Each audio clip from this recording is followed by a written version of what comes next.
di Jakarta Future Festival. Kebetulan ini adalah hari ketiga. Kali ini tema Jakarta Future Festival tahun 2005 dengan tema Collaborate to Elevate. Perkenalkan, nama saya Alia Putri, akan menjadi moderator pada sesi hari ini tentang City of Literature.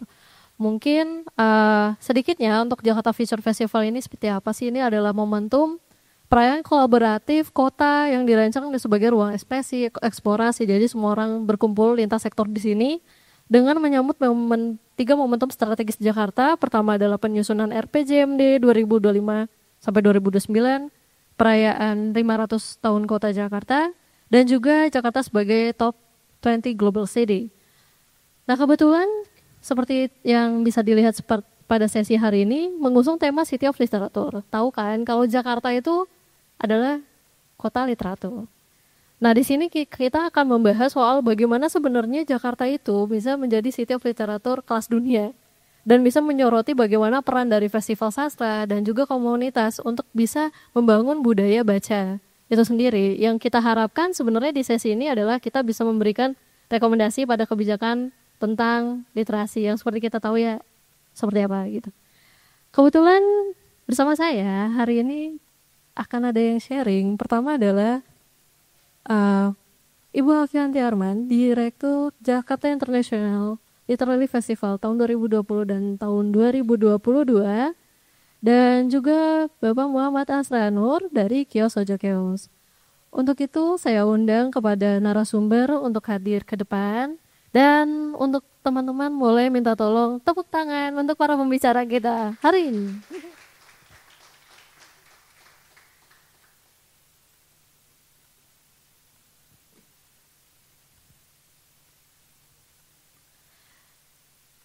Oke. Jadi saya mau perkenalin lagi lebih lengkapnya ya, mungkin dari Ibu Alfianti Arman dari Jakarta International Literary Festival.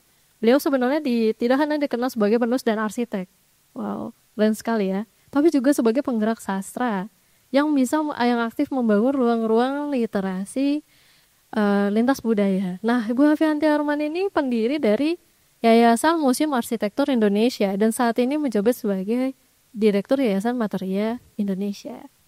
Jadi beliau ini juga meraih berbagai macam penghargaan termasuk di literasi, dan salah satu karya pentingnya adalah Gerak Jakarta, Kompendium Sejarah Pembangunan Infrastruktur Jakarta. Boleh tepuk tangannya.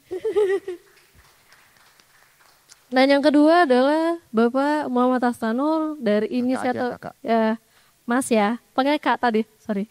Kak Asranur, inisiator dari Kios Ojo Kios. Nah, buat teman-teman kalau misalnya suka ke toko buku, ada di kawasan Jakarta Selatan itu ada Kios Ojo Kios, toko independen dan ruang komunitas literasi, dan juga perlawanan tentang budaya baca di Jakarta ya.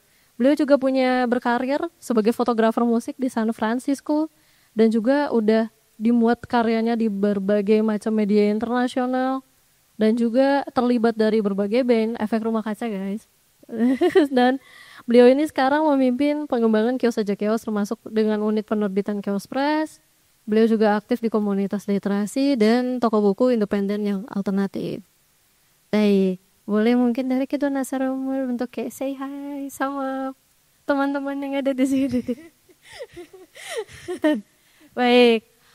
Mungkin tanpa berlama-lama karena waktunya sejam ya, jadi kita mempercepat aja untuk membuka sesi diskusi. Saya pertama kepada Bu Alfianti Arman terlebih dahulu, karena kita mendengarkan pandangan teman-teman. Pernah ke Jakarta International Literary Festival nggak ya sebelumnya? Kayak angkat tangan kalau begini.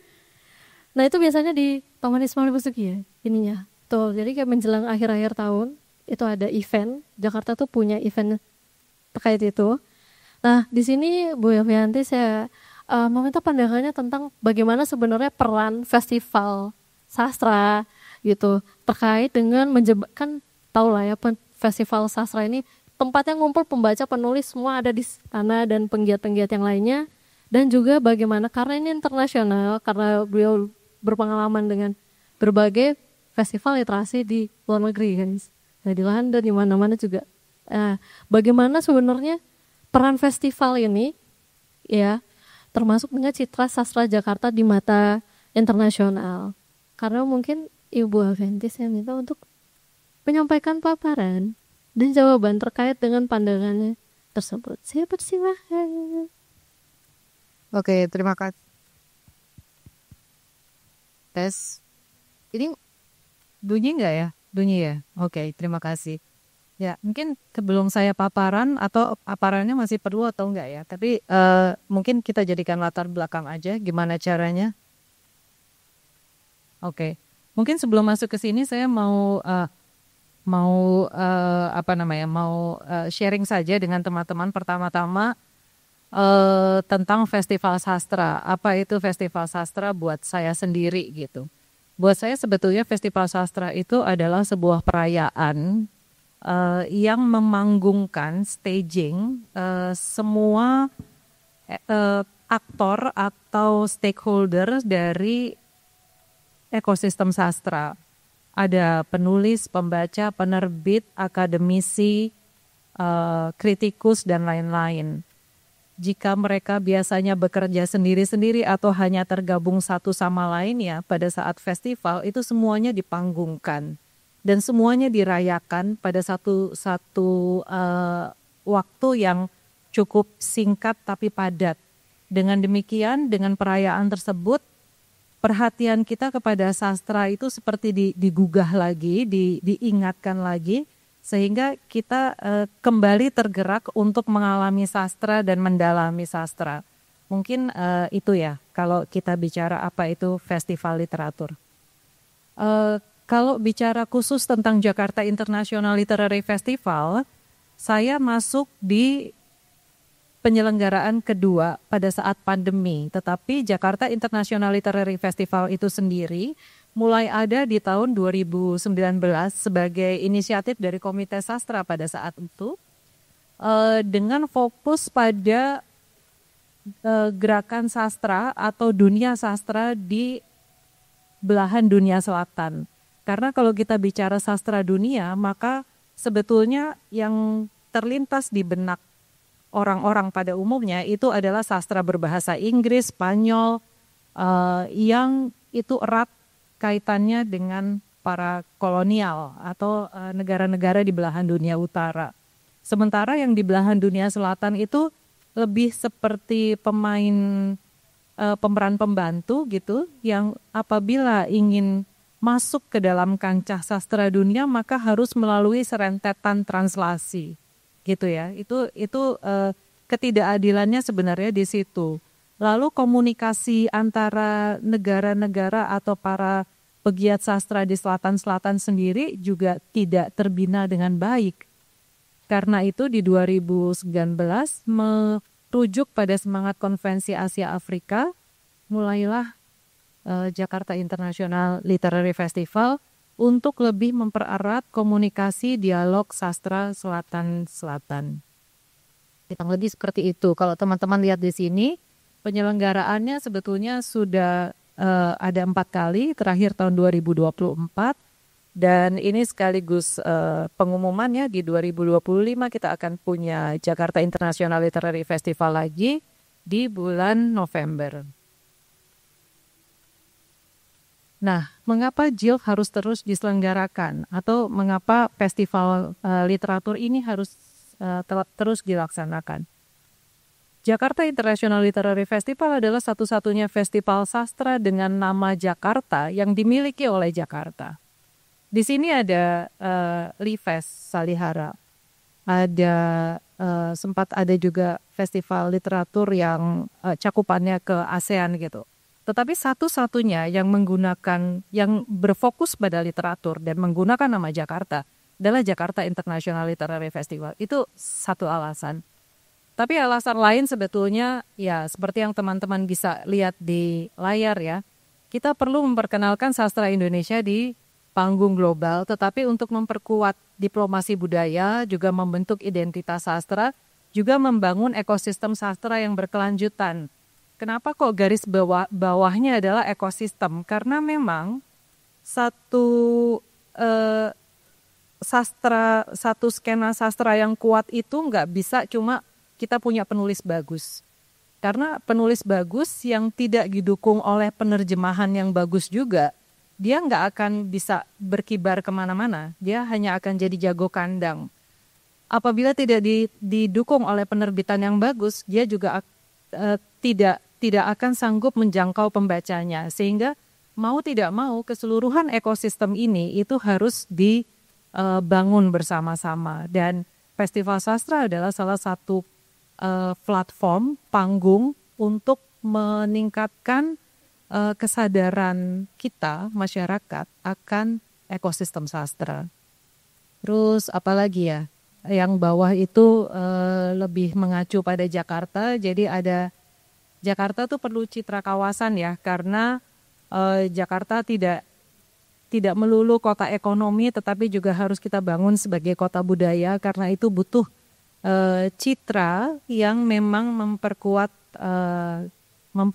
identitas kulturalnya. Nah ini dampak ekonominya ya, tapi sebenarnya ini baru asumsi logis dari apa yang bisa diakibatkan oleh sebuah festival sastra.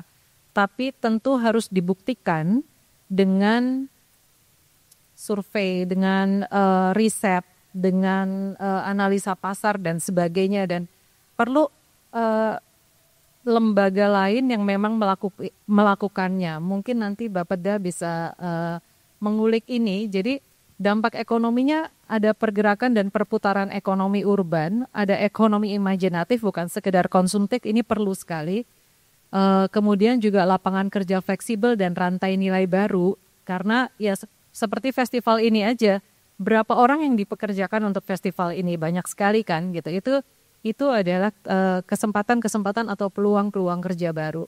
Juga terbangunnya infrastruktur sosial sebagai fondasi kota budaya dan investasi reputasi kota.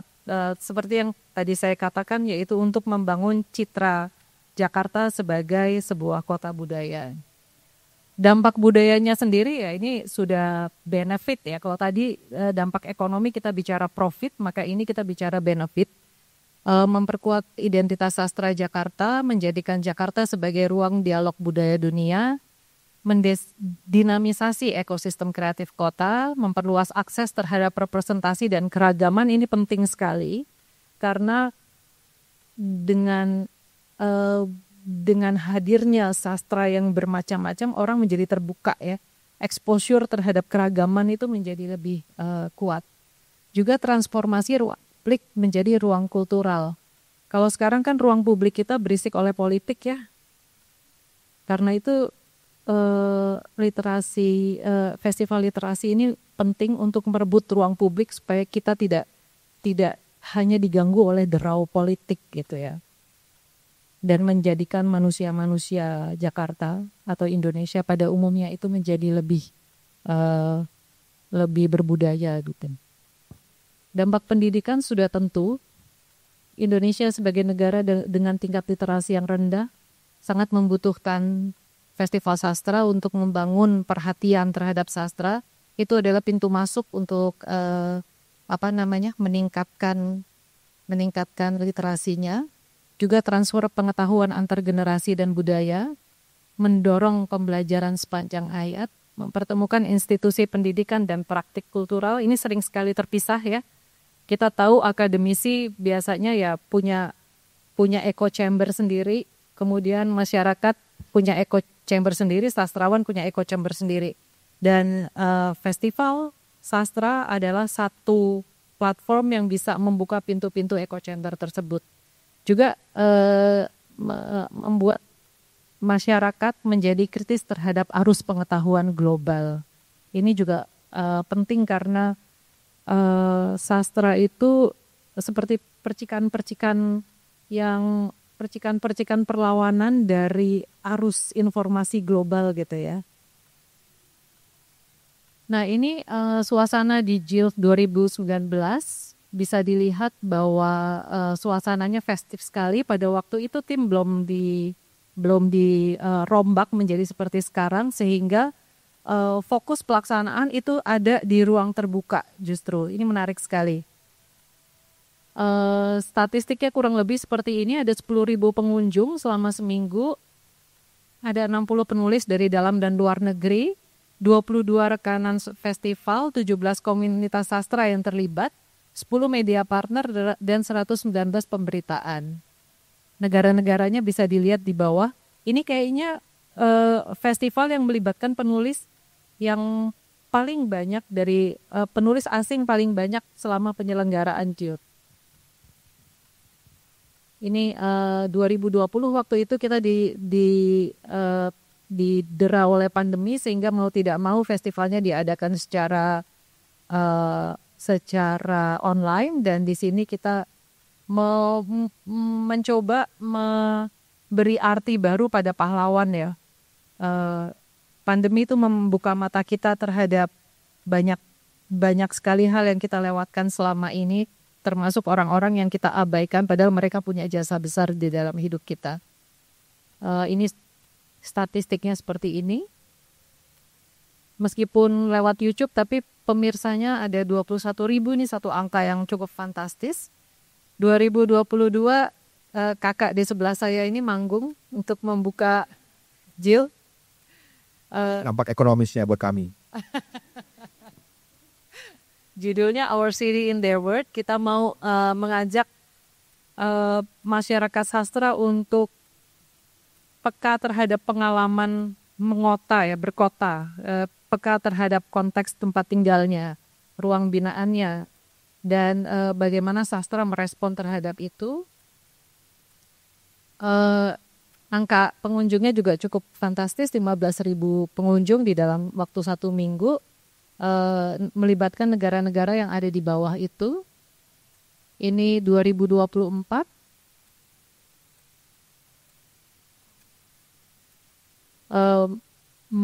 Mengusung tema fakta yang menarik perhatian masyarakat, manusia, orang-orang terhadap lingkungan hidup.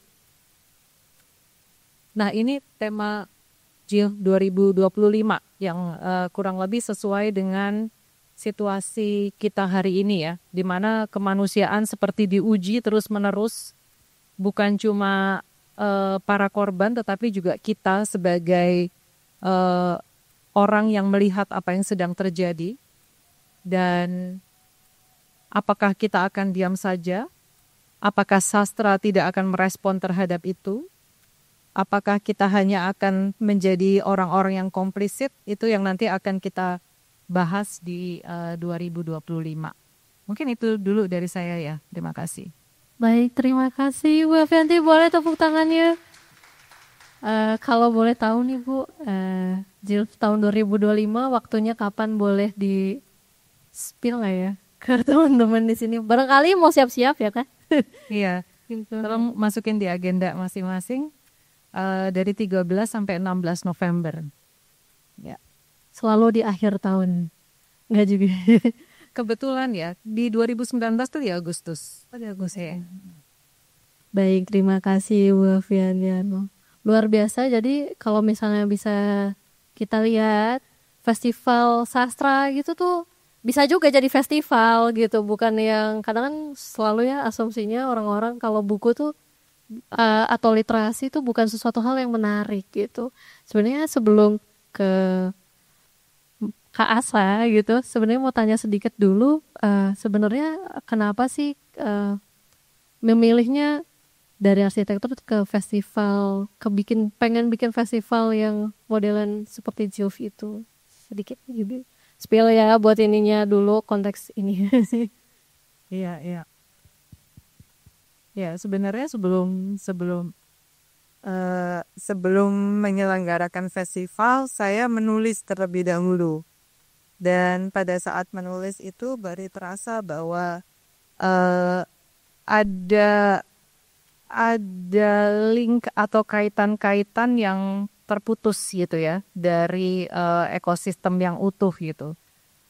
Di mana dialog antar stakeholder atau per masing-masing aktor atau agen ini tuh tidak terbina dengan cukup baik. Misalnya begini aja deh, kita ngomong soal database ya. Database kita mau cari penulis perempuan Indonesia. apakah database-nya memadai gitu ya. Nah, itu belum terdata dengan cukup baik. Itu kita baru ngomong soal database. Belum lagi nanti ngomong soal penerbitan. Ada berapa penerbit independen di Indonesia ini? Kita nggak tahu data ya. Nah, hal-hal seperti itu kan harusnya bisa kita atasi melalui platform-platform baik online maupun offline gitu. Nah, pada saat saya jadi anggota Komite Sastra Dewan Kesenian Jakarta dan ada kesempatan untuk menyelenggarakan JILF, maka yaitu saya sambut dengan senang gitu, karena itu adalah satu cara untuk memperkuat ekosistem sastra. Ya. Baik, terima kasih. Boleh tepuk tangannya?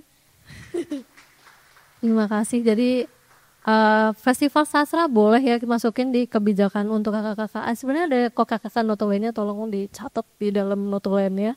Nah, sekarang mau sambung ke Kak Asrel. Harus permintaannya. Jadi kan ini kan nyambung ya, festival, terus satunya lagi adalah komunitas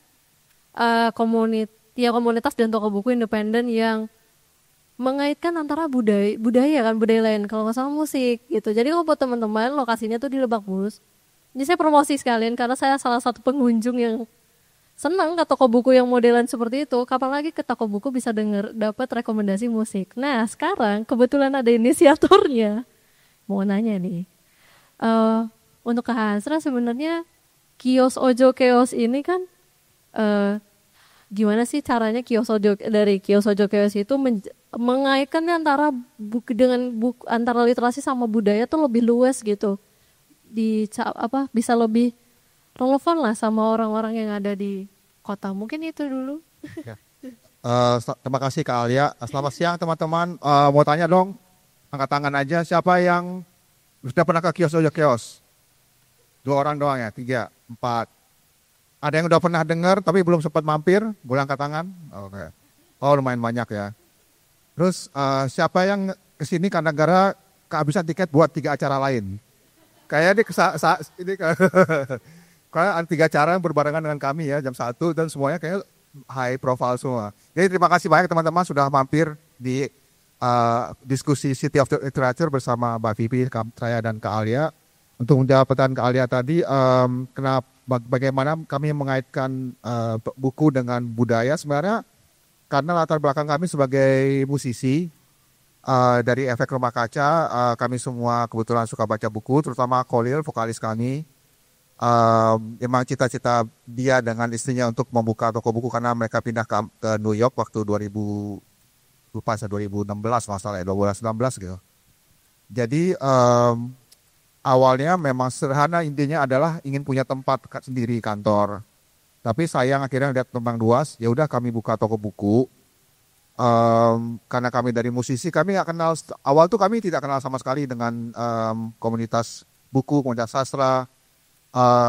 Kami pun banyak dibantu di awal oleh toko buku independen lain, bagaimana cara memesan buku, bagaimana mengkontak penerbit independen dan sebagainya. Jadi berangkat dari kami sebagai musisi, akhirnya buka yang suka baca buku, kami buka, dan karena kami musisi, kami tahu bagaimana kesulitan para musisi muda atau baru mulai itu untuk mencari tempat untuk manggung yang kecil ya, kan nggak mungkin baru mulai tiba-tiba manggung di GBB gitu, tidak kecuali promotornya gila gitu.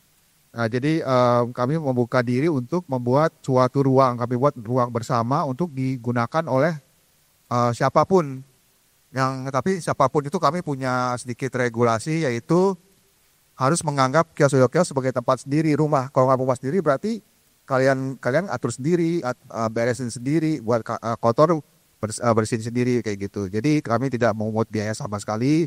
Silakan dipakai, kami sediakan sound system segala macam. Itu dari situ awalnya. Jadi mungkin karena begitu akhirnya meluas, kami juga ingin punya ya pasti kami ingin menjual artefak musik, CD, bentuk fisik musik, CD, kaset, piringan hitam, merchandise-nya band-band dari teman-teman kami atau teman-teman musisi lain. Jadi di awalnya seperti itu sih. Baik. Jadi karena pengen ada ruang, membuat ruang. Nah, ini faktanya tadi kan ngobrol-ngobrol ya antara Bu Avianti itu kan penulis. Beliau beli bukunya di kios Ojo Keos guys. Lucu kan? Jadi kayak ketemunya gak jauh-jauh, orangnya ada di sini-sini. Ya kan Bu ya, bener ya tadi ya. Jadi kenapa? Nah ini kan kios Ojo Keos. Apakah ini ada kaitannya sama tantangan untuk membuat? Karena penasaran ya kenapa namanya kios Ojo Keos di saat toko buku lain tuh berlomba-lomba untuk ngasih nama tuh yang ada makna filosofisnya gitu. Nah ini kios Ojo Keos ini bagaimana ya? Kami sebenarnya cenderung kasih nama itu terdengarnya ada filosofi tapi ternyata tidak sama sekali. Dari band kami yang sebelumnya dari Efek Rumah Kaca, kami punya band sempalan namanya Pandai Besi. Terus kami buka toko buku kios Ojo Keos tuh karena salah satu tim produksi kami, teknisi drum kami itu anak punk. Nah dia tuh kalau udah kumpul sama teman-temannya tuh, kan habis kerja lapar kan ya, lapar terus makan siang nih, langsung gini, Ojo Keos, Ojo Keos, Ojo Keos, yang ada berebutan maksudnya. Nah situ kami, kios Ojo Keos lucu nih gitu, Ojo Keos, kios Ojo Keos, jadi berima, ya udah dari situ kami gitu sih singkat ceritanya kalau asal namanya begitu, gara-gara anak punk. Gara-gara anak punk biar tetap bertahan. Jangan rebutan makanannya. Nah, kalau misalnya ini kan kios Ojo Keos tadi, sebenarnya untuk teman-teman yang suka banget ke toko buku ini kan ambience-nya lain kalau ke kios Ojo Keos karena ada musik. Sebenarnya apa sih yang kayak dari kios Ojo Keos itu udah mikirin konsepnya? Kayaknya kok kita bikin toko buku harus kayak gini. Nah, itu awalnya terinspirasi dari mana? Mungkin apakah dari kota lain karena pengalamannya udah di luar negeri? Mungkin kalau dari sisinya Khalil sama istrinya Irma itu karena mereka dulu tinggal di New York, ada satu toko buku dekat sekali dengan mereka, toko buku kecil sama sekali tidak, dan bukunya juga diaturnya sebenarnya agak sembarangan ya, maksudnya nggak diatur per fiksi apa gitu, cuma entah kenapa toko buku itu saya sempat mengunjungi juga jadi menarik karena orang-orang yang bekerja di dalamnya. Orang-orangnya itu bisa merekomendasikan buku, mau menyapa orang-orangnya. Jadi mungkin dari situ kami ambil. Tapi terus terang kalau dari perencanaan kami tidak punya rencana. Kalau memang mau dilakukan, lakukan saja gitu. Karena saya ingat sekali komedian stand up comedy Soleh Solihun, kebetulan teman kami juga pernah mampir. Terus kami todong untuk stand up comedy, terus dia bilang segini, waktu itu kan kami di dalam ruko yang pernah ke sana. Dia sendiri bilang ini saking indinya nggak diapa-apain ini ruko gitu. Jadi kami nggak kasih segala ornamen apa itu, kami biarkan apa adanya gitu. Tapi emang kami akhirnya alhamdulillah lama-lama bisa mengisi ruangnya dengan buku-buku. Kebetulan kalau asalah sekarang kami punya sekitar 2.000 aktif judul buku di kios Ojo Keos. Wah, ini ada 2.600 buku, 2.000 lebih buku. Nah ini kalau teman-teman yang membaca nih mungkin di sini. Biasanya tuh buku-buku apa aja sih yang tersedia di kios Ojo Keos yang paling banyak dicari sama orang-orang tuh lebih kayak gimana? Jadi kami sebenarnya ingin memberikan pilihan bacaan alternatif. Tidak peduli dari penerbit independen atau penerbit major, jadi kami kurasi. Selama itu cocok dengan yang kami percaya dan kami nilai-nilai kami, itu kami masukkan ke toko buku kami. Kalau saat ini dengan situasi negara seperti sekarang, kebanyakan buku sosial politik yang dicari orang. Kebetulan kami memang lumayan fokus ke buku sosial politik, karena jadi mau balik ke cerita awal, ketika kami buka itu sebenarnya satu alasannya membuka kios Ojo Keos adalah inginnya kalau bisa. Jadi kalau ketika kami manggung nih, para fansnya Efek Rumah Kaca tuh ke backstage hanya foto, ngobrol sebentar. Tapi inginnya kami kalau bisa punya ruang sendiri. Mungkin mereka bisa mampir ngobrol dengan Khalil, dengan Akbar, dengan yang Pobi, Areza atau yang lainnya. Bisa ngobrol-ngobrol tentang buku atau tentang politis atau sosial. Dan semoga harapan kami mereka bisa mengerti, paling tidak mengerti, memahami, atau malah mempraktekkan nilai-nilai yang kami percaya. Gitu. Wah, boleh tepuk tangannya teman-teman. Nah ini karena kekuatan jadi toko buku terus bikin komunitas, jadi ada acara-acara juga ya kalau nggak salah di kios Ojo Keos. Dan bahasannya buku-buku yang kita kayaknya ngeri-ngeri gitu kalau misalnya dengar di publik ya. Beneran kan? Kalau nggak salah kemarin ada Bu Suco yang nulis dari dalam kubur, bukan yang Oh, Suci Marcin. ya Suco Masing yang kali bukunya lagi war itu pernah launching loh di Kyosojo Kyo, ya kan? Kalau nanti diskusi aja. Diskusi aja maksudnya.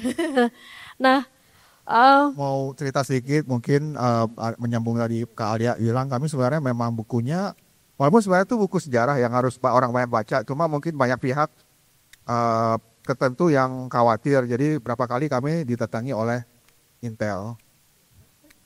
paling kayak Nyaman sebagai bakso Malang. maksudnya ini kayak aman ya kita kan di iniin.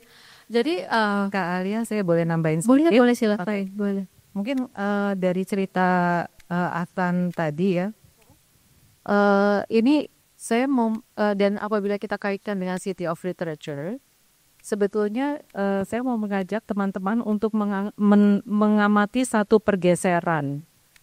Apabila sebelumnya buku dan membeli buku dan membaca buku itu dijadikan satu peristiwa yang transaksional. Jadi kita datang ke toko buku itu kita hanya membeli buku gitu. Kita membaca buku itu hanya pengalaman personal dan tidak ada apa-apa di luar itu gitu. Sekarang pengalaman ke toko buku, membaca buku, memegang buku itu kemudian menjadi satu pengalaman estetik baru, ya kan? Kalau teman-teman lihat ya sekarang ini toko buku indie itu biasanya ditempeli kopi, ya kan?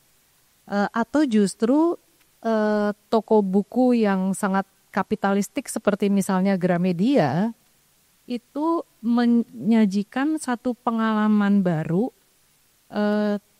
satu corner yang bukunya dikurasi dan ditempeli toko kopi, gitu ya. Betul. Jadi dan ini tapi memang kapitalis itu cepat sekali mengadopsi cara-cara baru sehingga sesudah buka di Makarya Matraman, sekarang ada lagi Gramedia Jalma di Blok M gitu. Jadi cara-cara kreatif toko buku indie itu dengan cepat diadopsi oleh toko-toko buku dengan modal besar gitu ya, menjadi pengalaman-pengalaman baru yang nggak apa-apa juga gitu, yang untung kan kita juga gitu ya.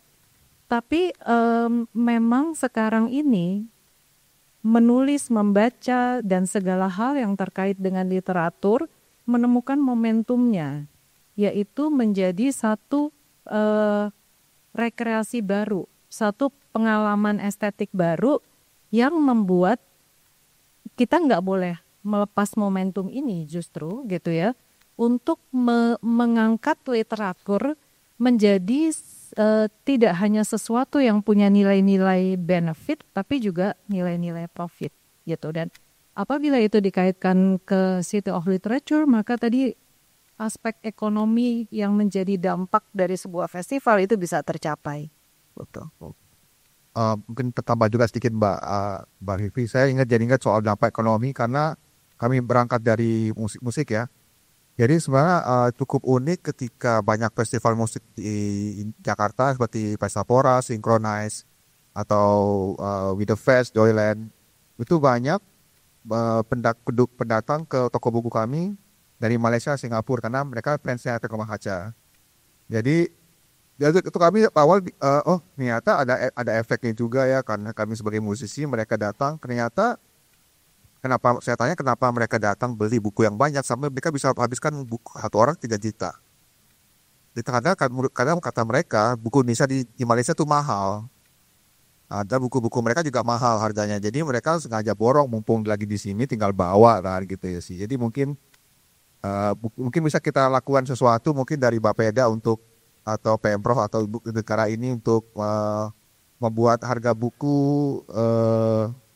jauh lebih murah lagi, karena hanya bisa kadang-kadang sering diakses oleh orang tetangga kita, tapi seringkali tidak bisa diakses oleh negara penduduk kita sendiri gitu. Baik, itu saya sepakat banget sebenarnya, karena saya sebagai pembaca melihat pengalaman itu adalah yang dicari saat ini. Jadi orang datang ke festival, orang datang ke toko buku, bukan cuma beli tapi juga mencari pengalaman yang lain. Dan literasi itu bukan yang cuman baca selesai, tapi bisa kayak lifestyle pada umumnya, dan itu bisa jadi aspek yang penting, terutama city of literatur gitu. Harusnya ada gongnya lah ya gitu, harapan kita sebagai pembaca. Mungkin karena ada keterbatasan waktu, ini kan kita ada sesi tanya jawab, boleh satu orang kalau ada yang mau nanya banget, singkat aja, silakan buka open floor ya. Ya, so.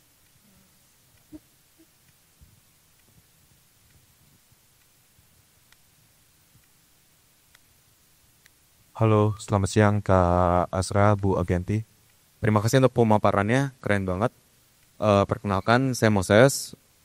Saya mau tanya mengenai yang tadi Ibu Afri sempat mention, mengenai kapitalistik, Bu. Spirit dari Kios dan Jakarta International Literary Festival ini kan sepertinya spiritnya adalah pendidikan untuk kita semua. Mengeneralisir pendidikan itu gitu. Tapi di satu sisi, untuk bisa ada gerakan itu, ada yang namanya kekuatan finansial, Bu, gitu kan. Gimana sih dari Ibu dan Kak Asra untuk membalancekan antara visinya, nilai yang pengen ditawarkan, tapi di satu sisi, ya kita nggak suffering banget lah soal keuangannya, ya gitu, Bu. Mungkin itu pertanyaan saya, terima kasih. Terima kasih, boleh silakan langsung ada di Pas bang. jawab. Emang tadi tuh saya bilang sama Kak Alia, ini terakhir saya mau sambat tentang tentang finansial. Jadi memang kan mencerdaskan kehidupan bangsa adalah tugas negara ya. Jadi seharusnya negara punya dukungan yang besar terhadap pendidikan, kemajuan kebudayaan dan sebagainya. Di atas kertas itu semuanya sudah ada. Ada undang-undang pemajuan kebudayaan, kemudian juga ada undang-undang yang mengatur bahwa sebetulnya pendidikan itu harus gratis gitu ya.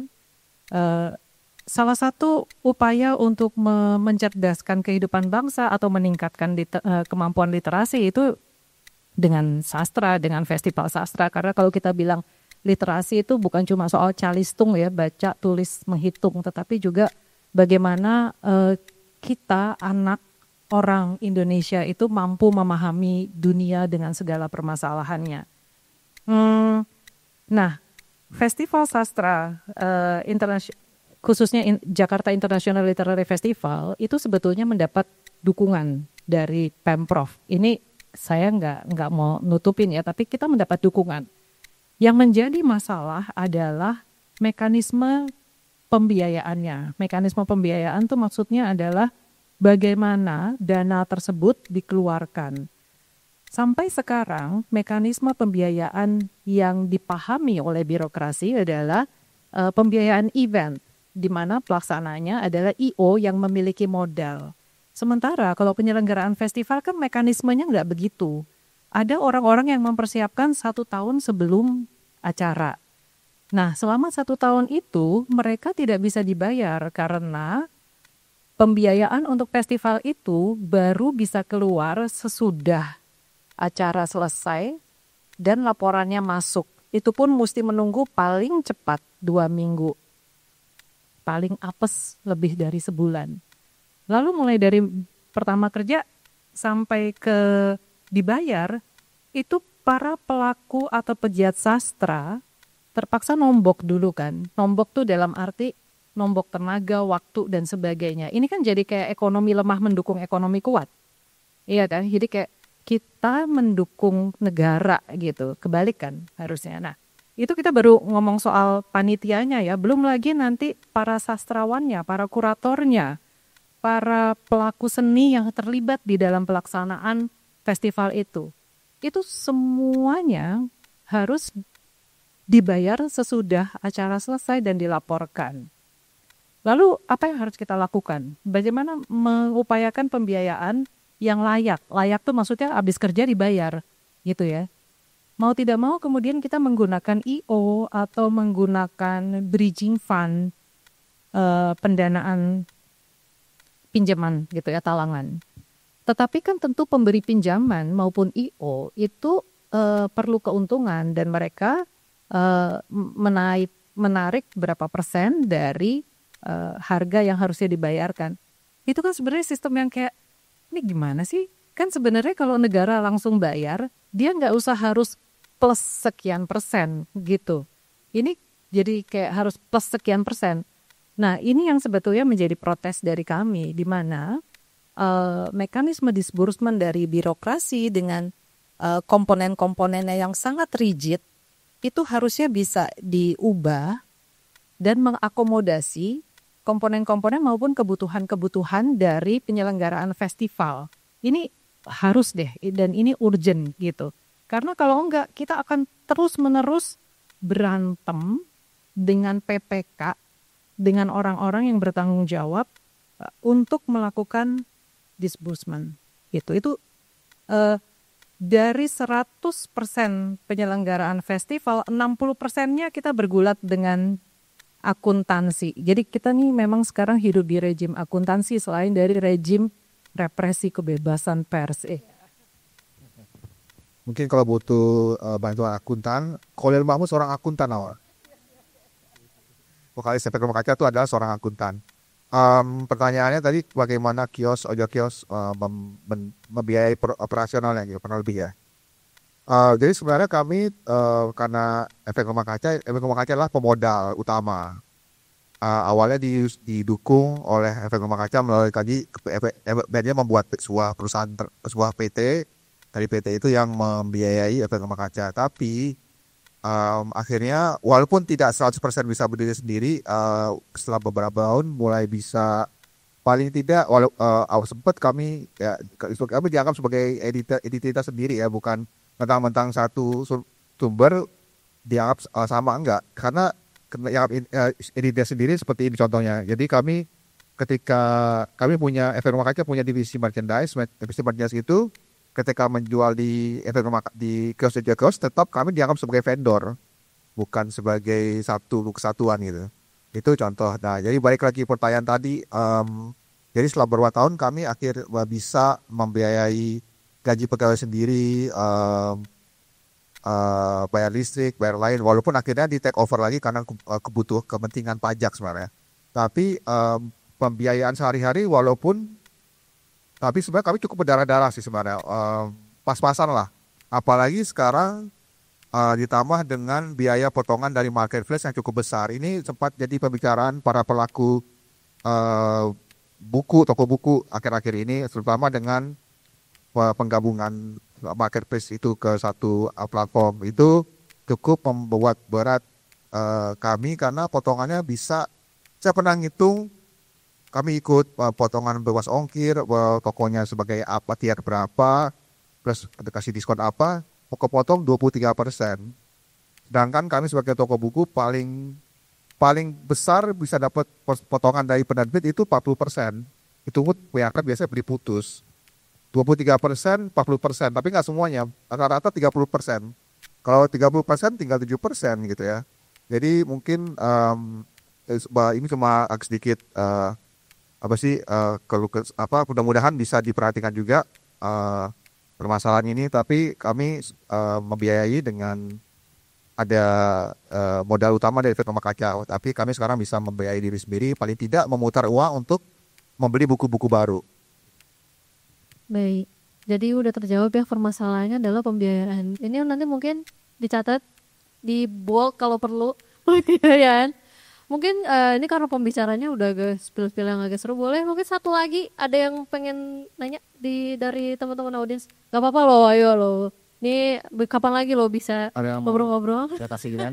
Mungkin ada yang ingin bertanya seputar ini. Oh ya, mungkin ya kakak yang sebelah itu silakan, boleh Kak, singkat saja untuk kedua narasumber kita.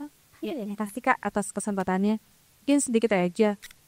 Menurut pengalaman Bapak Ibu, ada nggak sih pengalaman luar negeri mungkin yang terkait pembiayaan tadi untuk mungkin meningkatkan literasi atau meningkatkan kualitas perpustakaan kita gitu lewat pembiayaan yang mungkin di luar APBD gitu, yang mungkin seperti creative financing atau yang lain, atau mungkin CSR gitu. Mungkin nggak sih kita bisa mengembangkan suatu perpustakaan tapi dengan out of the box gitu setiap pembiayaan. Makasih. Berat ya. Mungkin pembiayaan lain selain APBD. Sebenarnya dulu tuh Balai Pustaka punya perpustakaan mereka membangun perpustakaan-perpustakaan di daerah ya. Jadi bukan membangun tapi kayak bikin semacam pop up gitu ya, perpustakaan di daerah. Saya tidak tahu apakah sekarang masih dilakukan. Kalau dulu tuh mereka bekerja sama dengan Pertamina, jadi mereka yang menyediakan bukunya dan Pertamina yang membangun pop up-nya. Cuma biasanya tuh inisiatif CSR terkait literatur tidak bertahan lama ya. Jadi saya nggak tahu apakah sekarang masih lanjut. Yang sebetulnya sangat heroik itu dulu ada Pustaka Bergerak. Dan Pustaka Bergerak itu pernah kami undang juga di Jakarta International Literary Festival 2022. Inisiatornya adalah almarhum Mas Nirwan ya. Dulu dia yang Nirwan Arsuka, dia dulu inisiator dan pencari modalnya, pencari sponsornya. Mereka membawa buku sampai ke pelosok-pelosok dengan alat transportasi yang tersedia. Ada yang dengan kuda, dengan perahu, dengan Vespa, dengan bemo, dan dengan gerobak. Dan pada waktu Jakarta International Literary Festival 2022 itu mereka membawa yang dengan gerobak ya Cit ya, di sini ya, di kiosnya tuh dibawa ke sini dan ditaruh di selasar dan anak-anak sekitar sini bisa buka di situ. Saya juga belum update lagi apakah Pustaka Bergerak masih bergerak ya, karena inisiatornya sudah meninggal. Tapi saya rasa komunitas-komunitas sastra di daerah seperti misalnya Lakuat Kujawas di Timor atau apa lagi ya di Flobamora di Flores gitu ya, di pelosok-pelosok itu bergerak dengan cukup bergairah, justru tanpa bantuan dari pemerintah, tapi mungkin mereka mendapat bantuan dari yang lain-lain ya gitu. Tapi memang agak sulit untuk mencari sponsor-sponsor besar. Jauh lebih mudah untuk mensponsori band, mencari sponsor untuk band atau untuk fashion daripada untuk festival buku gitu, atau untuk perpustakaan atau untuk apa gitu. Nah, ini juga PR kita bersama ya, karena kan kita jadi pinter karena membaca buku ya, bukan karena nonton festival, nonton fashion show gitu ya. Tapi justru festival sastra atau membuka perpustakaan itu bukan menjadi prioritas CSR dari perusahaan-perusahaan besar gitu. Nah ini PR kita bersama sih. Saya sedikit sih mau nambah, kalau cara-cara out of the box untuk mencari dana ya. Mungkin kita kalau saat ini banyak orang terpaku ke sponsor besar. Kalau saya mikirnya itu saya pernah terapkan sih. Jadi bukan untuk yang toko buku itu, bukan hal lain. Mencari pendanaan dari hal-hal lain yang tidak pernah terpikirkan. Contoh, peternak ayam. Misalnya nih, peternak ayam. Jadi kita cari aja kira-kiranya apa sih yang bisa kita kerjasama dengan peternak ayam. Misalnya ya udah kita sediakan buku-buku tentang cara peternakan ayam, terus kita berikan logonya mereka, kita kasih penjelasan sedikit tentang si peternak ayam ini misalnya.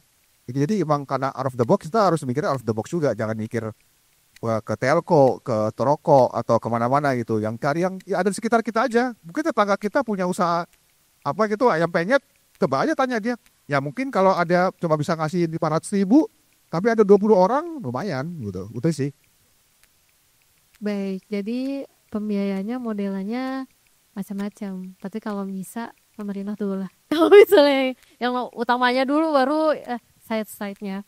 Sebenarnya gak terasa waktunya udah menunjukkan pukul 2 karena sudah ada waktunya. Tapi sebelum itu saya mau mengucapkan terima kasih banyak kepada kedua narasumber kita yang berbagi soal festival, soal komunitas.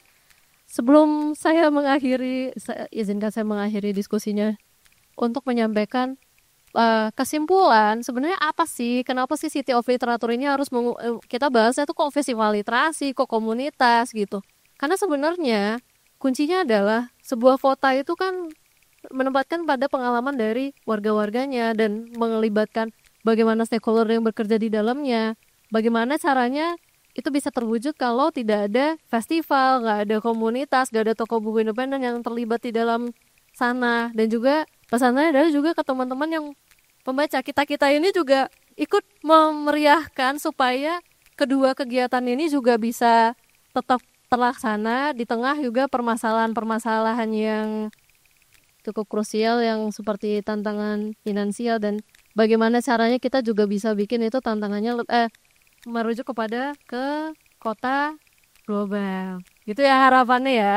Mungkin ya sekali lagi saya terima kasih banyak dan semoga kita bisa bertemu di kesempatan lainnya. Terima kasih banyak kepada Duet dan Somber. Saya kembalikan lagi ke MC. Terima kasih.